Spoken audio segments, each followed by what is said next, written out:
세계 속의 1등 양궁 시작할게. 요건 과학 분야의 글읽기거든. 과학 분야의 글읽기를 어떻게 해야 할까?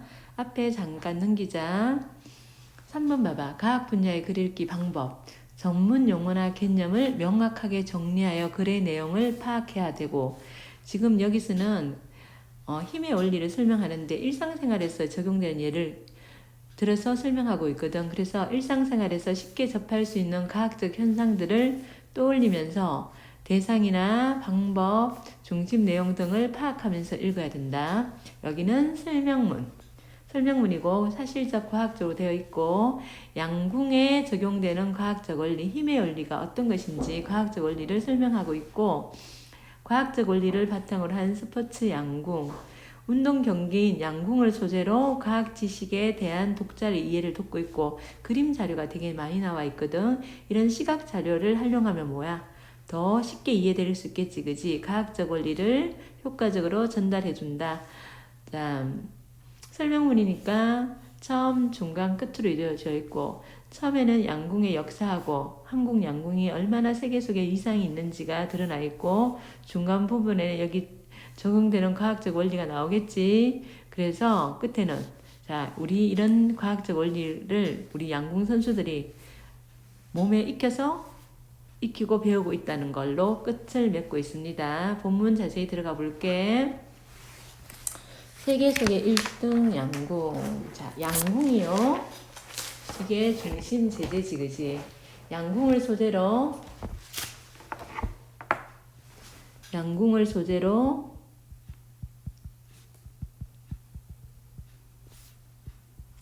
과학적 원리를 재미있게 서술해주고 있는 그런 글이야. 자, 양궁은 무엇이다? 정의지, 그지? 정의가 나와 있고, 양궁은 일정한 거리에 있는 관역을 향해 화살을 쏘아 맞힌 결과로 승패를 가르는 운동이다. 그래서 정의가 나와 있고, 운동 경기로서 양궁의 역사가 이제 뒤에 나온다. 양궁이 운동 경기로서 선을 보인 건 1538년 16세기네. 영국 헨리 7세 때 오락용으로 몇 차례 시합을 가진 것에서부터 라고 한다. 처음 시작이 영국에서 시작되었다. 그리고 이제 올림픽의 정식 종목으로 채택된 것은 1900년 파리 올림픽에서고, 그래서 아주 오래된 운동 경기라는 거야. 양궁은 대중적으로 인기 있는 종목은 아니야. 대중적으로 인기 있는 건 아닌데, 우리나라에서는 뭐 대중이 쉽게 하는 건 아닌데 인기가 높지. 왜? 우리나라 선수들이 세계대회에서 좋은 성적을 내기 때문에 특별한 관심을 받고 있는 종목이야. 이건 뭐야? 원인과 결과지. 이때 설명 방법은 인과지, 인과. 원인과 결과로. 자, 우리나라에서는 대중적으로 인기 있는 스포츠는 아니지만 관심이 많은 스포츠라는 걸 얘기하고 있고요. 우리나라 양궁 선수들은 지금까지 다수의 올림픽에서 개인전을 포함하여 수많은 메달을 획득하며 세계 최고의 자리를 당당히 지키고 있다. 특히 한국 여자 양궁은 단체전이 올림픽 정식 종목으로 채택된 1988년 서울 올림픽에서부터 2010년 올해도 금메달 땄지, 그지? 2016년, 2020년 자, 올림픽까지 리우 올림픽까지 금메달을 놓치지 않고 8연패, 이제 9연패 했다, 그지? 성공하면서 그 실력을 인정받고 있다. 자, 한국 여자 양궁의 국제적 입지지. 국제적으로 인정받고 있는 거야. 국내 선수들의 뛰어난 실력 때문에 올림픽보다 올림픽 출전 기회를 잡기 위한 국가대표 선발전이 더 어렵다는 우스갯소리가 나올 정도이다. 중간 부분 보자. 여기 처음 부분이고, 이제 한국 양궁이 이런 이상을 갖고 있어요. 이런 경기예요. 이렇게 먼저 화제를 제시하고 난 다음에, 양궁은 어떻게 보면 매우 단순한 운동처럼 보여. 그런데 그렇지 않다는 얘기를 하겠지, 그지? 요건 단순한 운동처럼 보이는 것은 일반적으로 알고 있는 상식이고, 사실은 그렇지 않다는 얘기를 하겠지. 왜냐하면 선수가 가만히 서서 화살을 잘 조준하여 관역에 정확하게 맞추기만 하면 되는 것처럼 보이기 때문이다. 그렇지만 알고 보면 양궁은 매우 섬세하고 복잡한 기술을 필요로 하는 종목이야. 그러니까 단순해 보이지만 단순하지 않다. 실제로는 고려해야 될 게 굉장히 많다. 전혀 단순하지 않은 그런 경기라는 거고, 그 다음 페이지 가볼게. 자, 가운데 양궁 선수들이 화살을 쏠 때의 모습을 자세히 살펴보자 화살을 약간 위로 쏜대요. 이것은 할시를 떠난 화살이 포물선 이렇게 떨어지는 게 포물선이지, 그지? 포물선 운동을 하기 때문에 그래서 약간 위로 두고 쏘는 거야. 유사한 예로는 예시지. 이 포물선 운동하는 거 축구, 농구에서도 이렇게 흔히 볼 수 있어. 예를 들어 축구 경기에서 골키퍼가 상대 진영까지 공을 멀리 보내기 위해서는 공을 띄우듯이 차는데 이때 축구공은 이렇게 포물선을 그리며 날아간다. 또한 농구 경기에서 선수들이 슛을 할 때도 이를 향해 적당한 각도로 공을 던져 슛을 성공하는 모습을 볼 수 있다. 이게 이제 포물선 운동이 적용된 예가 나와 있고, 양궁도 마찬가지고 양구, 농구, 축구가 그렇다는 거야. 그렇다면 활살, 축구공, 농구공 등이 포물선 운동하는 까닭은 무엇일까 질문했지. 질문을 통해서 독자의 흥미를 유발하고요. 무엇일까? 바로 뭐 때문이라는 거야. 중력 때문이다. 자기가 묻고 답했네. 이런 표현법을 우리는 문답법이라고 하지. 지구에서 질량이 가진 모든 물체는 지구 중심적으로 향하여 중력의 영향을 받는다. 모든 물체가 영향을 받아. 그런데 다행히 화살은 그렇게 무겁지 않지, 그지? 그래서 화살은요, 중력의 값이 아주 미미해. 그래서 선수들에게 이 중력은 큰 문제가 되지 않아.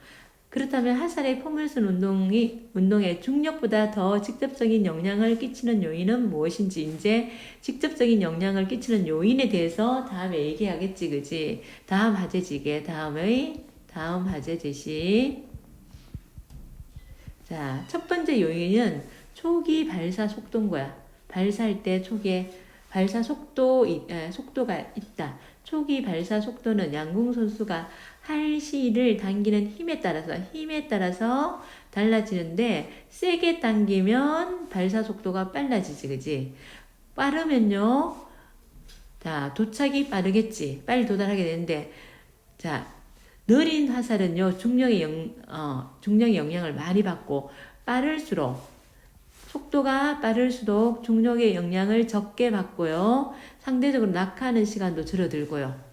따라서 밑으로 떨어지는 거리가 줄게 돼요. 그래서 양궁 선수는 이런 과학적 원리를 고려해가지고 초기 발사 속도를 조절하는 거야. 자, 세게 당기면 빨리 날아가니까 중력을 덜 받고 그러면 조금 떨어지겠지.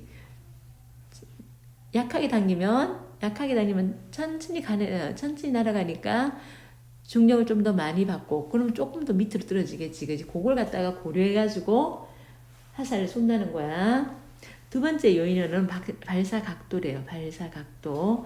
화살을 발사하는 각도에 따라 화살의 포물선 운동이 달라지기 때문에 선수들은 화살이 날아가는 거리를 조절할 수 있다. 그렇다면 발사 각도가 몇 도일 때 가장 멀리 날아갈까 하면서 그림이 나왔지. 이 그림을 사용하면 딱 보면 어떻게 몇 도일 때 가장 멀리 날아가니?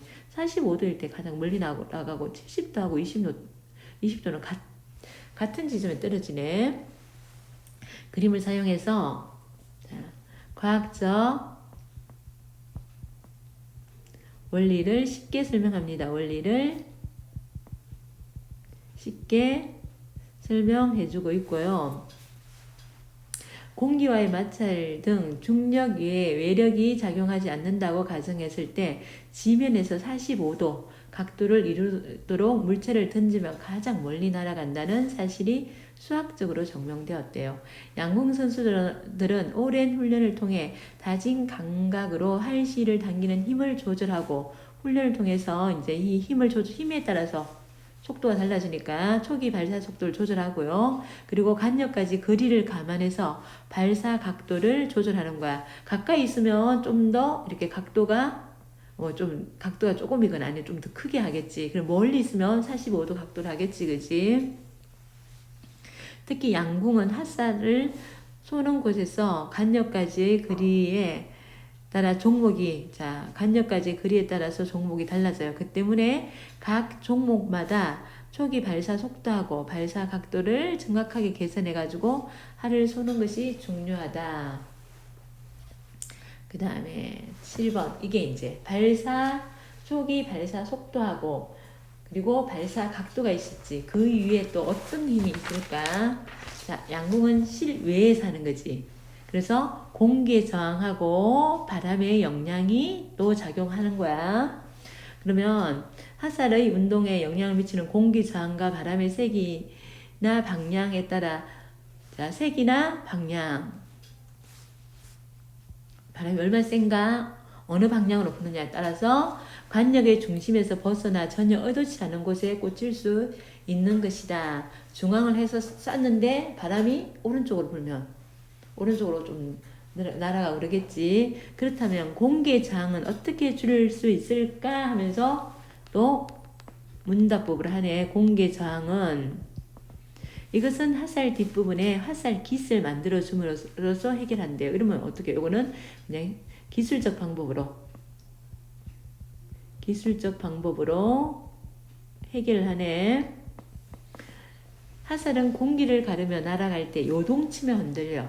이때 화살 깃을 달아주면 흔들림을 방지하는 역할을 하는 동시에 회전시키면서 비행의 안정성도 높이는 거야. 그래서 화살 깃의 역할은 공기의 저항은 화살 깃으로 그는 기술적인 방법으로 해결이 가능해. 하지만 선수들에게 가장 큰 부담을 주는 건 양궁 대회가 열리는 실외 경기장에서 부는 변화무쌍한 바람이야. 바람이 불면 바람에 펄럭이는 오소매가 할씨를 스쳐 결과에 영향을 주기도 하고 또 할이나 할씨를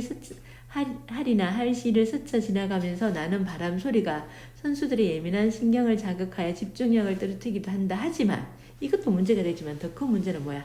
앞에서 언급했듯이 바람의 색이나 방향이 화살이 날아가는 속도나 방향에 영향을 미친다는 것이다. 바람의 세기하고 바람의 방향 이게 더 큰 문제라는 거야. 정진력을 흩뜨리고 이런 것보다 바람의 색이나 바람의 방향이 더 큰 문제인데 그래서 선수들이 어떻게 이 바람을 극복하는지 이거는 연습으로 5조준 연습을 하는 거야. 연습으로 극복합니다. 선수들은 바람에 대비하여 평소에 5조준 연습을 하는 거야. 5조준이란 바람의 방향과 세기에 따라 관역에서 원래 목표 지점이 아닌 곳을 임시로 정하여 그곳에 화살을 쏘는 연습인 거야.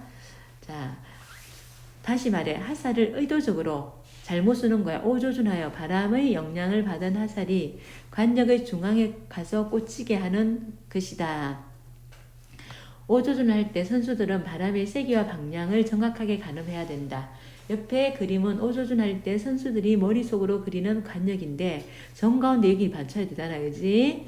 네, 높은 점수를 받을 수 있는 최종 목표 지점이고 하지만 바람이 불 때 선수들은 노란 지점을 노리고 화살을 쏘아도 화살이 노란 지점에 꽂히지 않아. 그래서 화살이 날아가는 동안 바람이 화살을 밀어 다른 곳에 보내기 때문인데 그러면 아예 다른 곳을 쏘가지고 이 가운데 오도록 하는 거야.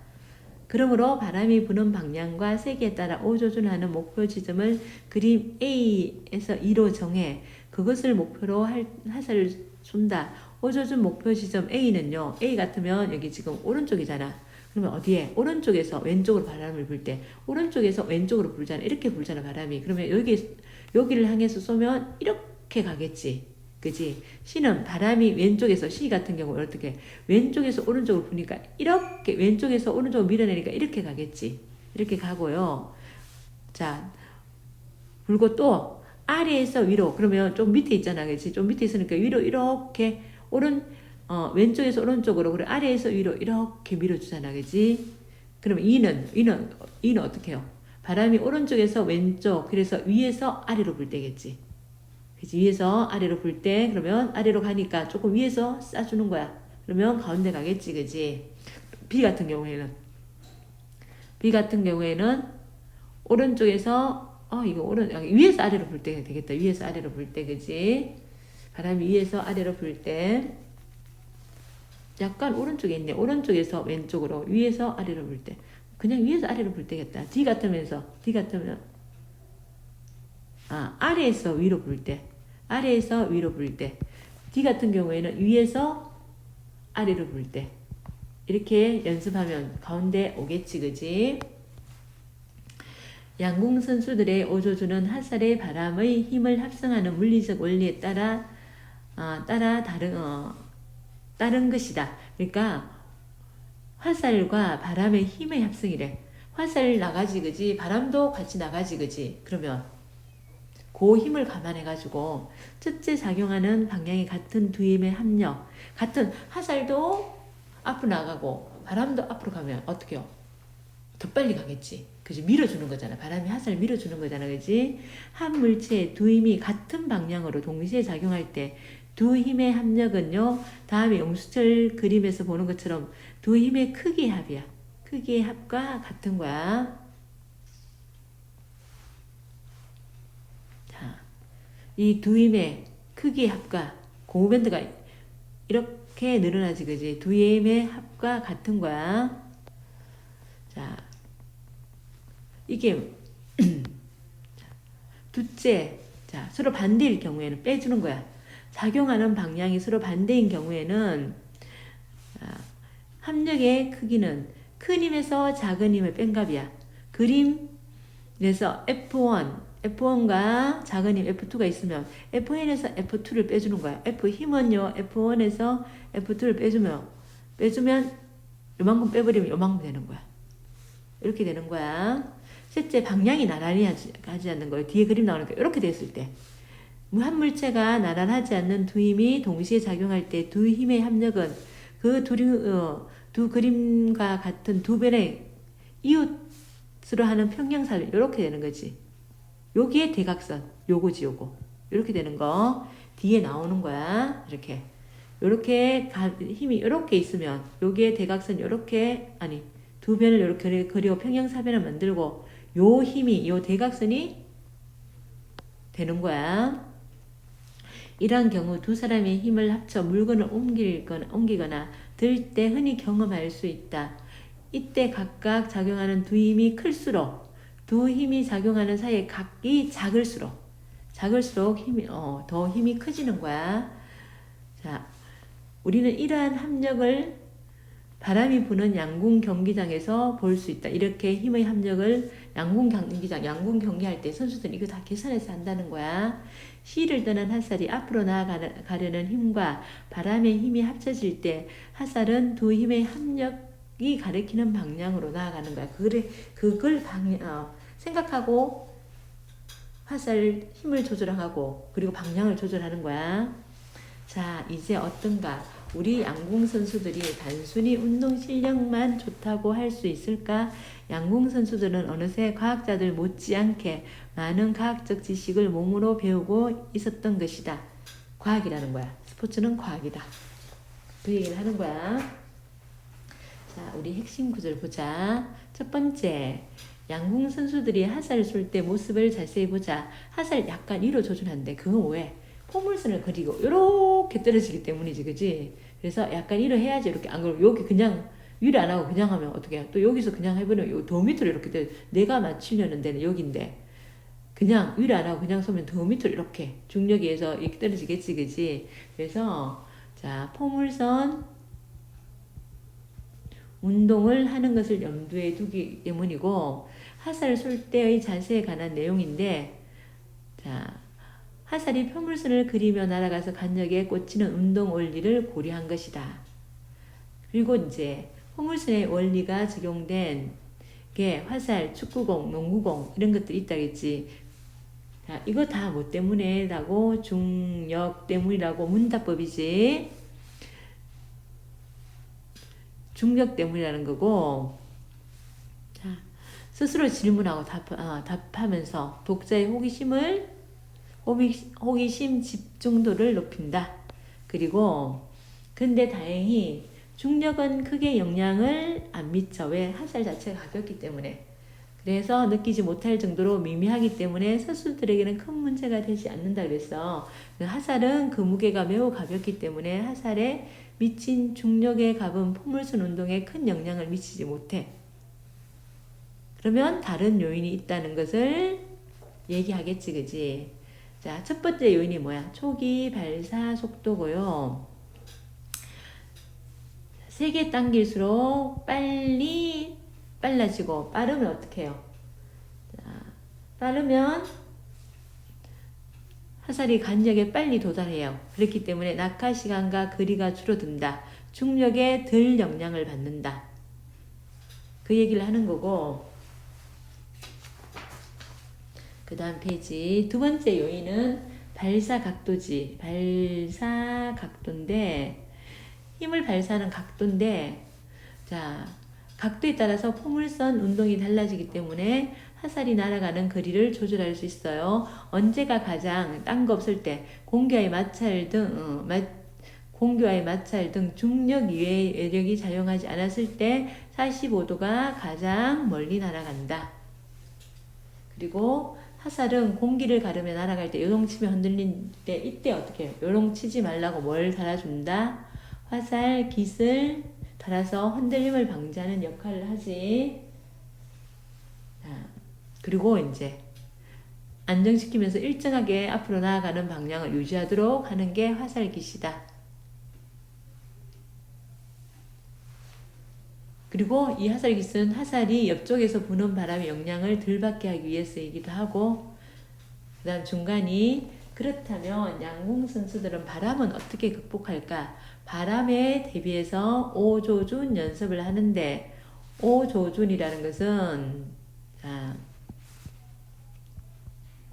바람의 세기 그리고 바람의 방향 이것을 따라서 약간 다른 곳에 간역이 아닌 중앙이 아닌 다른 곳에 하는 거지, 그지? 간역을 정중앙에 조준하지 않고 다른 곳을 향해 화살을 쏘는 5조준 연습을 하고 있고요. 그리고 이게 여기서 5조준이 뭔지 정의를 사용해서 설명하고 있지. 그 다음에 한 물체에 두 힘이 같은 방향으로 동시에 작용할 때 두 힘의 합력은 다음 영수철 저울에서 보는 것 같이 두 힘의 크기의 합과 같다. 같은 방향으로 작용할 때 바람도 앞으로 불고 그리고 화살도 앞으로 나갈 때 더 빨리 나가겠지, 그치? 그래서 힘의 키가 더한 것과 같고 이거 시각자로 나왔지. 영수철 당기는 거. 그리고 작용하는 방향이 서로 반대인 것은 큰 데서 작은 데를 빼지. 합력의 크기는 큰 힘에서 작은 힘을 빼고 그 다음 자 나란하지 않을 때 이렇게 됐을 때는 어떻게 해요? 평행사변을 만들어가지고 이 대각선이지, 그지?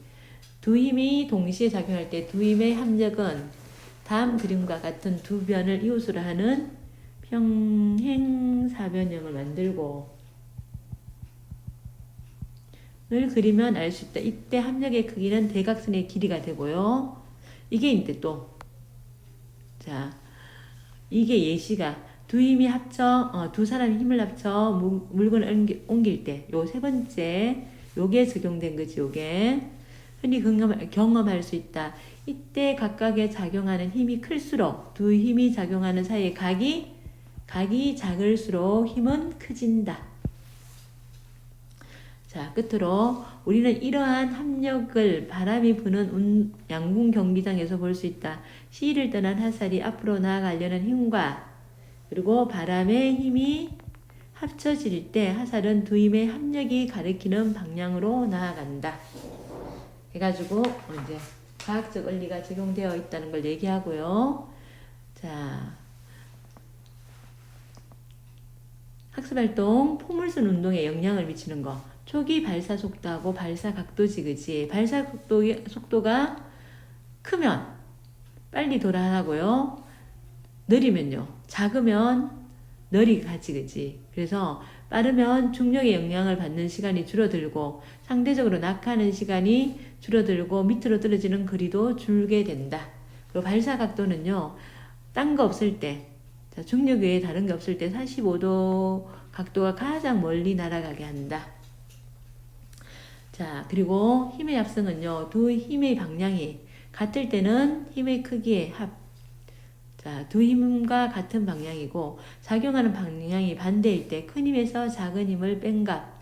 큰 힘의 방향이고, 큰 힘의 방향으로 가는 거고, 방향이 나란하지 않을 때는 두 힘을 이웃변으로 하는 평행사변으로 대각선 길이의 평행사변형의 대각선 길이에 해당하고, 두 힘을 이웃변으로 하는 평행사변형의 대각선 방향으로 나아간다. 자, 양궁선수는 어떻게 조금 바람이 선수 뒤편에서 온대. 뒤편에서 오면요, 더 빨리 날아갈 거 아니야. 그러면 힘은 좀 약하게 하겠지. 힘은 약하게 하고, 쏠려는 힘보다 좀 약하게 하고, 바람이 오른쪽에서 왼쪽으로 분대. 그러면 오른쪽에서 위에서 아래래. 그러면 여기에, 자, 오른쪽에서 왼쪽, 위에서 아래래. 그럼 여기서.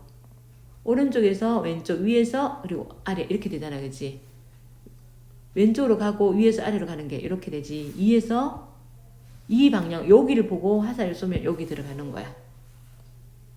그 다음에, 자, 그 다음 읽어보고, 3번 쭉 읽어보세요. 읽어보고요. 그 다음에 이제 스포츠에 과학이 적용된 게 많은데, 그거, 자, 여기는 주장하는 것인데, 스포츠의 첨단 과학기술을 활용하는 것을 이 글쓴이는 찬성해요. 뭐, 스포츠가, 자, 여기에 반대하는 사람들이 있는데, 스포츠가 인간 한계에 대한 도전이며 신체 능력이 탁월성을 겨누는 것인데 기술의 힘을 빌려 이러한 한계를 극복하는 것은 진정한 스포츠 정신에 어긋난다고 주장한다. 그러면 자, 올림픽 종목을 비롯한 모든 스포츠는 인간의 신체 자체만 그 자체만 활용해서 수행되어야 한다. 자, 그리고 최소한의 장비 역시 동일한 것을 사용하게끔 해야 하는 것은 물론이다. 근데 현대에 와서는 이런 규제를 두는 건 타당하지 않다고 얘기하면서 스포츠에 과학 원리가 들어가는 것, 첨단 과학 기술이 들어가는 걸 찬성한다.